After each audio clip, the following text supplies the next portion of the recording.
Hey everyone, me Kevin here. I think we have 30 days left. All right, let's explain what I mean with 30 days left. So, first, we've got quite a few bullish things happening in the market. Number one, we just had COVID policies in China finally softened a little bit. Now, they're not officially scrapping COVID zero. They still got COVID zero. No. Nobody get confused with thinking China's scrapping COVID zero. No. They are refining it. They're substantially reducing. They've got a 20-point playbook. Okay, I'm just going to give you some examples. Reduced wait times, less testing is the general theme. They're reducing the isolation policies. Instead of a 10-day quarantine, it's 5 plus 3 at home. They're reducing how many people are affected by it, the close contact rule. And this is expected to really be a boon for airlines and travel to and from China. And so even though that still sounds relatively extreme, because it kind of is, cases are rising in China, and they're loosening policies. Well, in certain areas, cases are rising quite a bit. And if you throw up a chart and you kind of compare cases, you're like, really? With that kind of average rise, y'all are loosening policies? I think it's because they finally realize if they get rid of COVID zero, their GDP will pop up like another 2%, which I realize doesn't sound like a lot, but when you're talking in terms of GDP, it's a big deal. Like, China's growth could be 2% next year, or it could be 4% next year, and it all comes down to COVID zero. But that's not the only thing that's exciting markets right now. Obviously, the inflation report that we had yesterday was phenomenal. People are calling this the pivot, the inflation pivot, not to be confused with the Fed pivot. They're saying this is the big turning point. The bond market rallied, yields dropped like crazy, and I think most importantly, bond break-evens. So the 5-year break-even rate finally fell again. This was really important because it started rising, and the Fed is crystal clear that the last thing they can allow to happen is inflation expectations rising or essentially de-anchoring, because they believe that if inflation expectations anchor high or rise, then it actually becomes significantly more challenging to fight inflation, because if people expect higher inflation, then they'll buy more today rather than next year, because they'll think that prices are going to be higher next year, so you may as well buy this year. This mostly doesn't apply to, obviously, like you buying cereal or bread. This has a lot to do with, are you going to buy a plane for your company? Well, you might delay that to next year when you think prices are going to be lower if your expectations are prices are going to come down. Business equipment, whatever. That sort of reduction in spending times the velocity of money actually slows the economy quite substantially. Now, those are both good news items. You do still have companies like Bank of America, though, saying, hey, don't get too excited.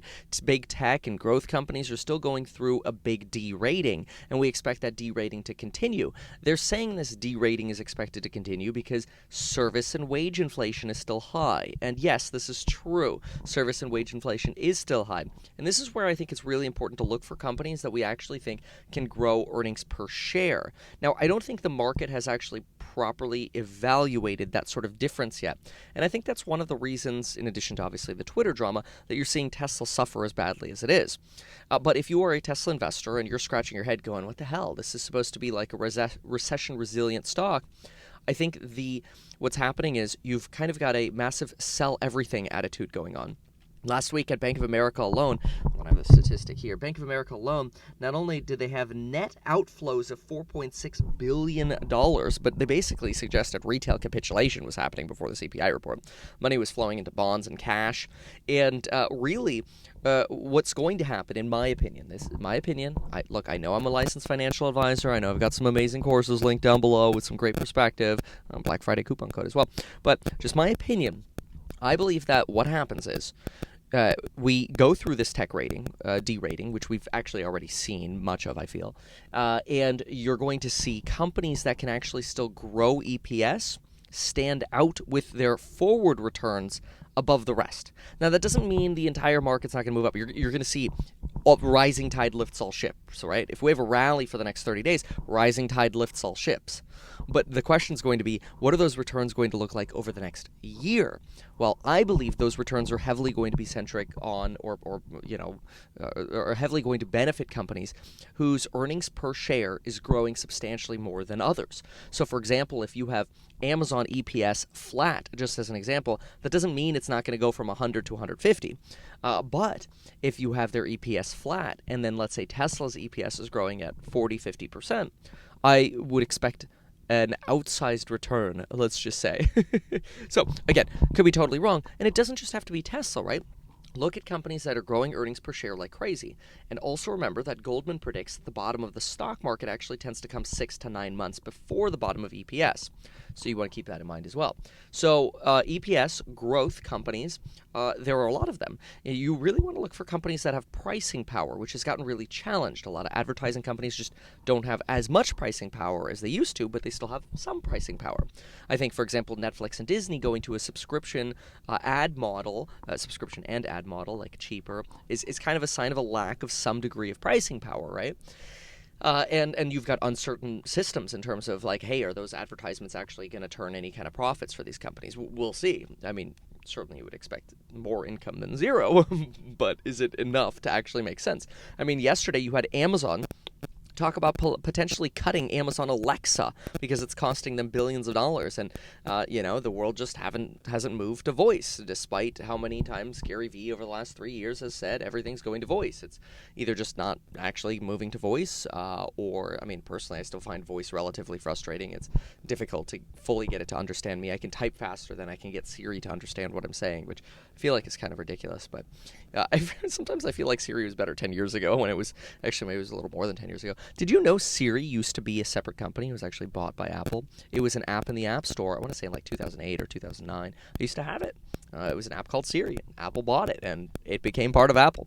Anyway, so look for companies with EPS growth, substantial growth. I actually think Apple does have pricing power, even though their iPhone shipments are being delayed because of COVID in China. I think they still have substantial pricing power. That's another one. You've got, obviously, Enphase, huge pricing power. And look, if rates do meaningfully plummet, and then we actually need to prepare with House Hack, because the real estate market, as fun as it is to talk it down, because obviously we want to see prices come down, because I sold 85% of my real estate in January and to the April, and I want to go shopping for great deals for investors with House Hack, because I'm putting my reputation on House Hack, which we expect the accredited investor thing will be ready by the end of January, by the way. The non-accredited, that is. Accredited is obviously available now. We got a deadline coming up here on November 30th.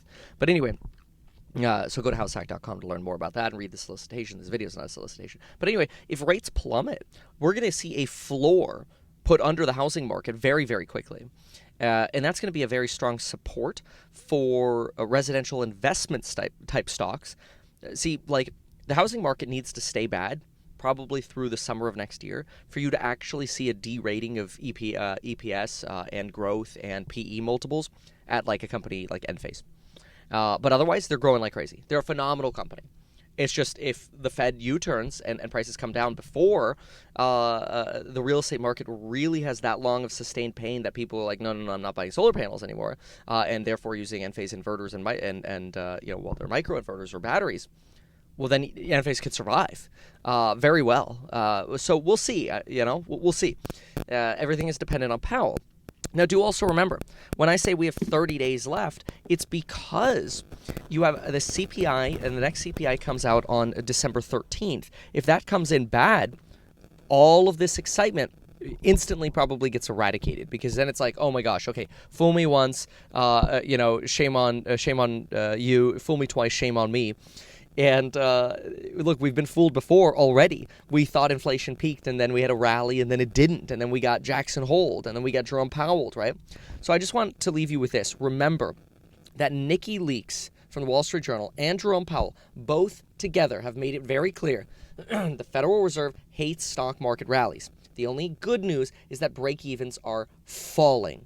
That's the only good news. But otherwise, the Fed is like, we probably need to talk this rally down. Otherwise, we risk getting a bad inflation report and undoing all the progress we've made.